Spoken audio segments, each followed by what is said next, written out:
Madam గారు ఏదైతే అటు అసెంబ్లీలో కానీ అటు పార్లమెంట్లో కానీ రాజ్యసభలో కానీ దేశంలో ఉన్న నాయకులు కానీ వీళ్ళు కానీ అమరావతి ఏకైక రాజధాని మేమందరం స్వాగతిస్తున్నామని చెప్పి అందరూ మాట్లాడుతుంటారు.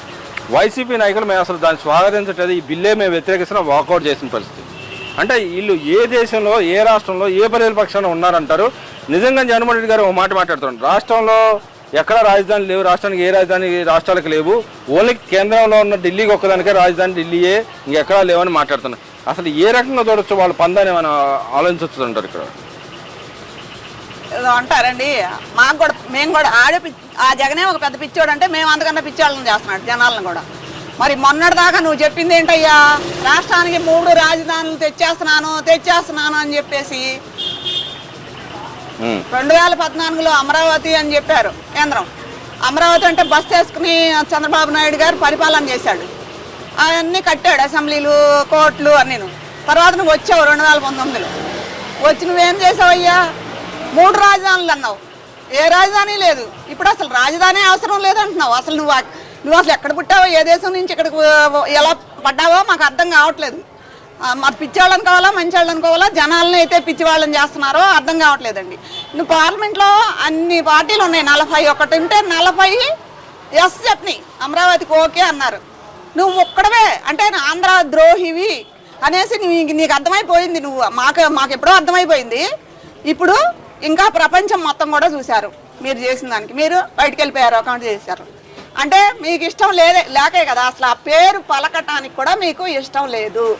అసలు మీరు ఆంధ్రాలో అడుగు పెట్టడానికి కూడా అర్హత లేదని మాలాంటి వాళ్ళని కూడా చెప్తున్నాం. అంటే తరతరం కొడతారా ప్రజలందరూ? మరి ఎందుకంటే ఇంకా ఆయనకి రాష్ట్రం అక్కర్లేదు, నాకు ఈ రాష్ట్రంతో సంబంధం లేదు అని నువ్వు తగే చెప్తున్నప్పుడు అసలు ఇంక ఈ వైసీపీ వాళ్ళని ఆంధ్రాలో వండించాల్సిన అవసరమూ లేదు, ఈ అమరావతిలోనూ వాళ్ళకి ఓట్లు వేయాల్సిన అవసరమూ లేదు కదండి.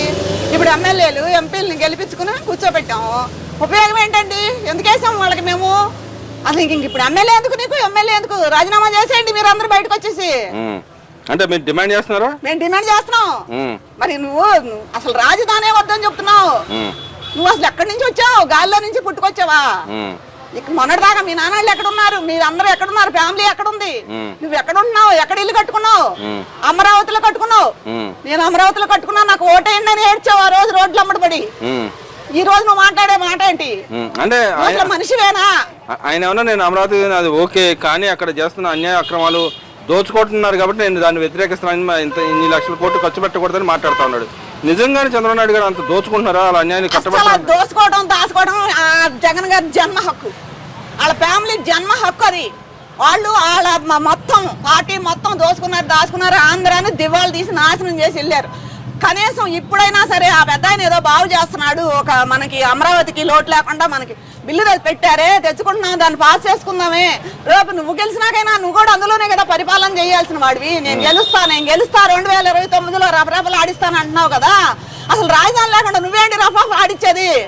జనాలే నిన్ను ఆడించడానికి రెడీగా ఉన్నారు ఇప్పుడైతే. అంటే 3 ప్రాంతాలు అభివృద్ధి చేయడానికి మేము మూడు రాజధానులు ఇప్పటికీ కట్టుబడి ఉన్నాను ఇంకో మాట మాట్లాడుతూ ఉన్నాడు. ఇంకో పక్కన రాజధాని వద్దనే వాడికి 3 రాజధానులు ఎందుకండి? ఎక్కడ తెచ్చి కడతాడండి 3 రాజధానులు? అంటే ఇక్కడ ఇంకో మాట కూడా అంటున్నాడు, మావిగాన్ అనే ప్లేస్ పెట్టండి, ఆ ప్లేస్ పెడితే బాగుంటది అని చెప్పి అన్నాడు. మచిలీపట్నం, విజయవాడ, గుంటూరు రెండింటికి 3 ఎందుకండి? జగన్ భారతి అని పెడితే అయిపోతుంది కదా, భారతీయ జగన్ అని పెడితే అయిపోతుంది కదా, అది పెట్టుకోవచ్చు కాపోని. అది ఆ 7 పని ఆడలేదు కదా. అసలు అమరావతి వద్దన్నావు కానీ పోనీ నా పెళ్ళం పేరు పెట్టుకుంటానా నువ్వేమన్నా ఆ రోజన్నా ఆ మాట అని అడిగావా జనాల్ని? నీకు అసలు రాజధాని అంటేనే వద్దు, నాకు వద్దు, అసలు రాజధాని ఉండదు, దేశంలో ఒక్కటే ఉంటది అని చెప్తున్నావు నువ్వు. మరి నువ్వేం చదువుకున్నావో, ఎక్కడ పరిపాలన చేసావో, ఎక్కడ తెలుసుకున్నావో మాకైతే అర్థం కావట్లేదండి. జనాలను మాత్రం పిచ్చాలను చేసి ఆడిస్తున్నాడు. అంటే చాలా గొప్పగా చెప్పుకుంటున్నారు, మావిగాన్ అనే పేరు చాలా గొప్పగా వినపడుతుంది, అమరావతి పేరు వినపట్లేదు. ఏంటండి గొప్ప? చిన్న పిల్లలు కూడా నవ్వుతున్నారండి. ఏమనుకోవాలి, సాడిజం అనుకోవాలి, ఏమనుకోవాలండి? ఎక్కడ మచిలీపట్నంలో 2 తీసుకోవాలంట, విజయవాడలో తీసుకోవాలంట, గుంటూరులో తీసుకోవాలంట, అది ఇది అవుతుంది, మావిగాన్ అవుతుంది, నా పేరు వచ్చిందని ఒకవేళ అనుకుంటున్నారేమో. మళ్ళీ ఏంటండి ఆ మాటలు ఏంటండి? ముఖ్యమంత్రిని చేశారే నిన్ను, 4 ఏళ్ళు 5 ఏళ్ళు పరిపాలన చేసిన వాడివే, అసలు ఏమన్నా అనిపిస్తుందా ప్రెస్ మీట్ పెట్టి మాట్లాడాలి? గతంలో కూడా ఆయన రివర్స్ టెండర్ పాలసీ అవలంబించాడు, దేశం మొత్తం పక్క నుండి రివర్స్ పాలసీలో పోతున్నాడు అంటారు ఇక్కడ. అంతే, మొత్తం రివర్సేనండి. పరిపాలన రాదు, చేసే వాళ్ళని కూడా చెడగొట్టడానికి ఇలాంటివి అన్ని. ఇప్పుడు కూడా చూడండి, మళ్ళీ మేము వస్తాము, మీరు అసెంబ్లీలో ఎలా పాస్ చేశారో నేను అలా మళ్ళీ ఆపేస్తాను అంటే నువ్వు ఎవరికి ఆపేస్తావు? నువ్వు ఎవడివి ఆపడానికి? అంటే ఆగిద్దంటారు అసలు? ఎందుకు ఆగుద్దండి? రేపు రాష్ట్రపతి కూడా దాన్ని ముద్ర వేసి పంపిస్తుంది. ఆగడం అనేది లేదు. ఇప్పుడు ఏంటంటే జనాలు కొంతమంది తెలియని వాళ్ళు ఉంటారు కాబట్టి ఇంకా ఆ డైలాగ్ వాడుతున్నాడు ఇప్పుడు కూడా ఆయన. ఇంకా ఎవరి వల్ల కాదండి, మార్చడం అనేది ఎవరి వల్ల కాదు. ఒకవేళ నువ్వు చేతనైంది ఏంటంటే డెవలప్ చేయడం ఆపేస్తావేమో. ఎటల కాలం నువ్వు ఉండవు కదా, నువ్వు వచ్చినా కూడా ఏరే ఇంకెవరు వచ్చినా వాళ్ళు డెవలప్ చేసుకుంటారు. కానీ మాకైతే చాలా ఆనందంగా ఉందండి. 5 సంవత్సరాలు కష్టపడ్డారు పాపం అమరావతి ఆడపడుచులు, వాళ్ళకి పాదాభి వందనాలు తెలియజేసుకుంటున్నాను. దానికోసం చంద్రబాబు నాయుడు గారు కూడా 2014లో బస్సులో ఉండి ఎలా చేశారో మేము చూసాం పరిపాలన. తర్వాత కూడా ఓడిపోయిన తర్వాత కూడా ఆయన అసెంబ్లీకి వెళ్తే వీళ్ళు ఎలా చేశారో కూడా చూసాము. అంత కంపు చేసి వెళ్ళిపోయారు. అంటే ఇక్కడ మనం ఒక పాయింట్కి వస్తే, నిన్న సాక్షాత్ ప్రధానమంత్రి గారు కూడా బిల్లు పాస్ అయిపోయిన తర్వాత కూడా ఆయన కూడా నేను మీకు సహకరిస్తాను, ఇంకాస్త డెవలప్మెంట్ చేయండి, దేశం యొక్క ఆర్థిక దాంట్లో కూడా మీ భాగస్వామ్యం కావాలని ఆయన కోరటాన్ని ఎలా దొరుకుతుంటారు? ఇన్ని రోజులు వీళ్ళు ఒక పక్క బీజేపీతో కలిసి ఉన్నారు, గతంలో కలిసి ఉన్నారు కాబట్టి ఇప్పుడు ఈ పార్టీని దూరం అవటం వల్లనే వాళ్ళని కూడా పక్కన దోస్తారు అనుకోవచ్చు అంటారా? అంటే అండి 2014లో కూడా తెలుగుదేశంతో కలిసే పోటీ చేశారు కదా మోడీ గారు, మన సపోర్ట్ గానే ఉన్నారు. అప్పుడు మధ్యలో ఏదో మనస్పర్ధలు వచ్చినాయి, మనం ఓడిపోయాము, అవన్నీ జరిగినాయి అనుకోండి. ఇప్పుడు ఎలాగో కూటమి అంటే అది కూడా భాగస్వామ్యం అయ్యింది కదా మోడీ గారు కూడా. ఇప్పుడు ఆ పెద్ద ఆయన ఇక్కడ శంకుస్థాపన చేశారు. రేపు పేరు నిలబడేది ఫస్ట్ ఆయన పేరే పలుకుతారు, నెక్స్ట్ పేరే చంద్రబాబు నాయుడు గారు వస్తారండి. ఫస్ట్ మోడీ గారే ఇక్కడ ఇసుక నీళ్లు అవన్నీ తీసుకొచ్చి ఇక్కడ పవిత్ర జలం అని చెప్పేసి జల్లేసి వెళ్ళాడు. ఈ రోజు మరి ఆయనే చెయ్యాలండి, ఎవరో కాదు. స్వాగతిస్తున్నాం మేము మోడీ గారికి కూడా, మేము చాలా ధన్యవాదాలు తెలియజేసుకుంటున్నాం ఆంధ్రప్రదేశ్ ప్రజల తరపున వచ్చి. మరి ఇక్కడ వీళ్ళు అంటా ఉన్నారు, ఇక్కడ డెవలప్మెంట్ ఏమీ లేదు కాబట్టి మేము అపోజ్ చేస్తాను, ఇంకో పక్కన చెబుతానే. మళ్ళీ అయితే గతంలో మనకు రాష్ట్రానికి రావాల్సిన నిధుల గురించి మాట్లాడుతా నిన్న మాట్లాడుతూ ఉన్నారు, ప్రత్యేక హోదా కావాలి మళ్ళీ కావాలని కోరుతా ఉన్నాడు. దాన్ని ఎలా చూడొచ్చు? ఆయన పరిపాలించిన 5 సంవత్సరాలు ఎందుకు కనపడలేదంటారు ప్రత్యేక హోదా? అదేనండి, ఇప్పుడు ఆ జగన్ గారికి అప్పుడు కనపడవండి ఏమీను, అప్పుడు వినపడవో కనపడవో. అప్పుడు కళ్ళు మూసుకున్నారు, చెవుల్లో దూదులు పెట్టుకుని కూర్చున్నారు. ఇప్పుడు మళ్ళీ వీళ్ళు గెలిచి పరిపాలన చేస్తున్నారు కాబట్టి మళ్ళీ రాష్ట్రాన్ని జనాల్ని ఎరుబాగులను చేసి చెయ్యాలని చేస్తున్నారండి. ఇప్పుడు కంపెనీలు వస్తున్నాయండి, ఉద్యోగాలు వస్తున్నాయండి. అసలు వాళ్ళు అలా సైలెంట్ గా కూర్చోమనండి, రాష్ట్రం దానికి అదే బాగుపడుతుంది. మరి విజయసాయి రెడ్డి గారు మాట్లాడుతూ ఉన్నారు, ఆయన ట్విట్టర్లో ట్వీట్ చేశాడు, అమరావతిని స్వాగతిస్తాను, ఇంకో పక్కన అమరావతి అయ్యే ఛాన్స్ ఉంది, అమరావతి కాకుండా చూసుకోండి అని మాట్లాడుతుంది. ఎవరి కోసం మాట్లాడారంటారు? ఇక్కడ ఏమంటే అక్కడ ఎస్టీలు ఉన్నారండి ఎక్కువ. నీకు లెక్కలు తెలియదు విజయసాయి రెడ్డికి? ఎందుకు లెక్కలు తెలియదండి? అంత కమిషన్లు కొట్టేసి అన్ని రకాల బిజినెస్లు చేసి ఆంధ్రాన్ని దోచుకున్నవాడే ఆయన.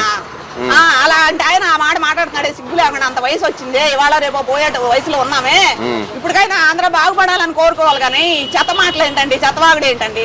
మీ నాయకుడు కూడా నువ్వు చెప్పాలి, పెద్దవాడివి కాబట్టి ఇది తప్పు. ఇలా ఎవరండి వినేది? ఎవరు వినరు, చెత్తవాగుడండి అంతాను. మరి ఒక పక్కన రేణుకా చౌదరి గారు నిన్న, ఇప్పుడు పెట్టవా జగన్, నువ్వు అమరావతి అని పెట్టవా, గతంలో నువ్వు మాట్లాడావు రాష్ట్రాన్ని అధోగతి పాలు చేసి ఇప్పుడు పెట్టవా అంటే దాన్ని కూడా వీళ్ళు మాట్లాడుతున్నారు. రేణుకా చౌదరి మిమ్మల్ని తిడతా ఉంది, అమరావతి పెట్టమని అడుగుతా ఉంది అన్నట్టు మాట్లాడుతున్నారు. ఎలా చూడొచ్చుంటారు? తిడతా ఉందండి. ఒకప్పుడు వాళ్ళు అన్న మాటలండి అసలు రాజధానికి క్యాస్ట్ కి సంబంధం ఏంటండి? ఊళ్ళన్నాక అన్ని ఊళ్ళల్లో ఒకడే ఉంటాడండి. కొంతమంది ఎక్కువ ఉండొచ్చు, కొంతమంది తక్కువ ఉండొచ్చు. దానికి నువ్వు అలా ఎంతసేపు కరోనా వైరస్ లో కూడా అమ్మ వైరస్ లో మాట్లాడినాడు కదండి వాడు. వాళ్ళ మాటలు ఎవడండి పట్టించుకునేది? చెత్తవాడు చెత్త. ఇప్పుడైతే పరిపాలన కావాలనే ప్రజలైతే కోరుకుంటున్నారండి. మేము కూడా మనస్ఫూర్తిగా స్వాగతిస్తున్నాము. జై అమరావతి. అంటే ఇక్కడ మరి ఫైనల్ గా చెప్పండి, ఒకవేళ కనుక రేపు పొద్దున టీడీపీ ఉమ్మడి గవర్నమెంట్ ఓడిపోతే వైసీపీ వస్తే ఏదైతే అమరావతి శాశ్వత రాజధాని అని చెప్పి పార్లమెంట్ సాక్షిగా ఏదైతే బిల్లు అయిందో దాన్ని మార్చే అవకాశం ఏ మాత్రం ఉందంటే నిజంగానే అయితే అవదంటారు?